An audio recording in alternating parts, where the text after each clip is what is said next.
नमस्कार. चला, आज एका खास प्राचीन कथेच्या दुनियेत जाऊया.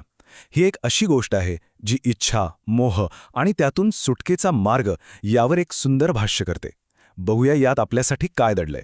तर गोष्ट सुरू होते एका आश्रमातून. तिथे गुरु पाहतात की त्यांचा एक शिष्य, एक भिक्षू, आपल्या वासनांवर नियंत्रण मिळवण्यासाठी खूप धडपडतोय. तेव्हा त्याला समजावण्यासाठी गुरु एक जुनी गोष्ट सांगतात. आणि इथूनच आपली ही कथा सुरू होते. आणि मग गुरु त्याला समजावण्यासाठी स्वतःच्याच एका जुन्या जन्माची गोष्ट सांगतात. ते म्हणतात की ही वासना इतकी प्रबळ आहे की तिने एकेकाळी मोठमोठ्या पवित्र जीवांनाही तब्बल 7,000 वर्ष परीक्षेत टाकलं होतं.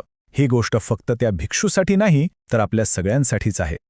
आता मुख्य गोष्टीत शिरण्याआधी एक महत्त्वाचा शब्द समजून घेऊया. बोधिसत्व. बोधिसत्व म्हणजे असा जीव जो ज्ञान आणि करुणेच्या मार्गावर चालला आहे. आणि आपल्या या गोष्टीत तो आहे एका भव्य सोन्याच्या मोराच्या रूपात. चला तर मग थेट जाऊया त्या प्राचीन काळात, जिथे या कथेचा मुख्य नायक, तो सोन्याचा मोर, एकांतवासात आपलं जीवन जगत होता. त्याचं रूप किती तेजस्वी असेल याची जरा कल्पना करा. त्याचा जन्म सोन्याच्या अंड्यातून झाला होता. त्याचं सौंदर्य इतकं अद्भुत होतं की त्याला स्वतःच्याच जीवाची भीती वाटू लागली. आणि याच धोक्यामुळे त्याने हिमालयात एकटं सुरक्षित ठिकाणी राहण्याचा निर्णय घेतला. त्याचं आयुष्य एका शिस्तीत बांधलेलं होतं. रोज सकाळी उगवत्या सूर्याला आणि संध्याकाळी मावळत्या सूर्याला वंदन करून तो एक खास संरक्षक मंत्र म्हणायचा. आणि हीच साधना त्याचं कवच बनली होती, जी त्याला हजारो वर्ष सुरक्षित ठेवत होतं. आणि मग इतकी शांतता सुरू असताना कथानक एक वेगळंच वळण घेतं. गोष्ट येते बनारसच्या राज्यात, जिथे एका घटनेमुळे त्या मोराचा शोध सुरू होतो. झालं असं की एका रात्री बनारसची राणी खेमा हिला एक स्वप्न पडलं. तिला स्वप्नात एक सोन्याचा मोर दिसला जो धर्मोपदेश करत होता. ती इतकी प्रभावित झाली की तिने राजाकडे हट्ट धरला की मला तो मोर हवाच, नाहीतर मी जीव देईन. आता राणीच्या या हट्टापुढे राजा हतबल झाला आणि त्याने तो मोर शोधून आणण्याचा आदेश दिला. विचार करा, हा शोध किती काळ चालला असेल. एक नाही, दोन नाही, तब्बल 6 पिढ्या निघून गेल्या. एकामागून एक 6 राजांनी प्रयत्न केले, 6 शिकारी पाठवले, पण तो दिव्य मोर कोणालाच सापडला नाही. 7,000 वर्ष, हो, तब्बल 7,000 वर्ष त्या मोराचा तो पवित्र मंत्र आणि त्याचं सद्गुणी जीवन त्याला कोणत्याही धोक्यापासून, कोणत्याही जाळ्यात अडकण्यापासून पूर्णपणे सुरक्षित ठेवत होतं. केवढी मोठी ताकद होती त्याच्या साधनेत. पण म्हणतात ना, प्रत्येक गोष्टीला एक अंत असतो. आणि इथेच कथेत एक जबरदस्त ट्विस्ट येतो. 7वा शिकारी अखेर एक नवीन युक्ती शोधून काढतो जी यशस्वी होते. हा जो 7वा शिकारी होता ना, तो जरा वेगळा होता. त्याने डोकं चालवलं. त्याच्या लक्षात आलं की या मोराला सामान्य पद्धतीने पकडता येणार नाही, कारण त्याच्याभोवती त्याच्या पवित्र्याचं आणि मंत्राचं कवच आहे. म्हणून त्याने एक वेगळाच डाव टाकला, मोराच्या आध्यात्मिक शक्तीला त्याच्याच वासनेने हरवण्याचा. आणि इथेच आहे कथेचा खरा गाभा. बघा, एकीकडे 7,000 वर्षांची तपश्चर्या आणि दुसरीकडे एका क्षणाचा मोह. शिकाऱ्याने एका लांडोरीचा आवाज काढला आणि तो आवाज ऐकताच इतकी वर्ष शांत असलेल्या मोराची वासना जागी झाली. आणि मग तो क्षण आलाच.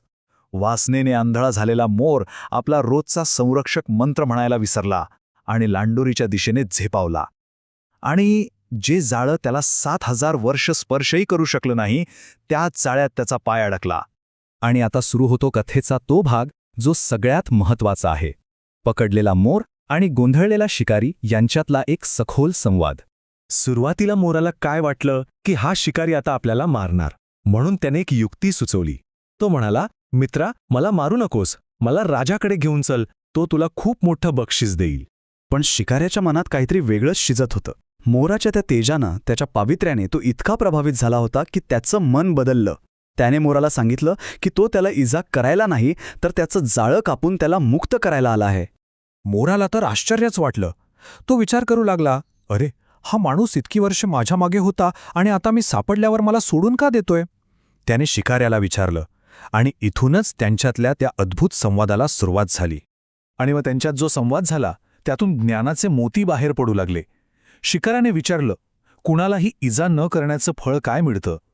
मोराने उत्तर दिलं, या जन्मात कीर्ती आणि पुढच्या जन्मात स्वर्ग. मोराच्या अशा उत्तरांनी शिकाऱ्याच्या मनात विचारांचं वादळ उठवलं. आता शिकाऱ्याला जे ज्ञान मिळणार होतं त्याला एक खास नाव आहे, प्रत्येक बुद्ध अवस्था.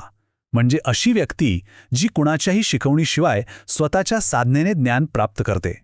आणि मग तो क्षण आला, एकाच क्षणात. जसं एखादं कमळ सूर्यकिरणांनी उमलावं तसं मोराच्या उपदेशाने शिकाऱ्याला ज्ञान प्राप्त झालं. आणि त्याच क्षणी तो मोरही त्या जाळ्यातून आपोआप मुक्त झाला. आता ज्ञानी झालेला तो शिकारी त्याने एक शपथ घेतली. तो म्हणाला, जसा साप आपली काथ टाकतो तसाच मी आज माझा शिकारीचा धंदा कायमचा सोडून देत आहे.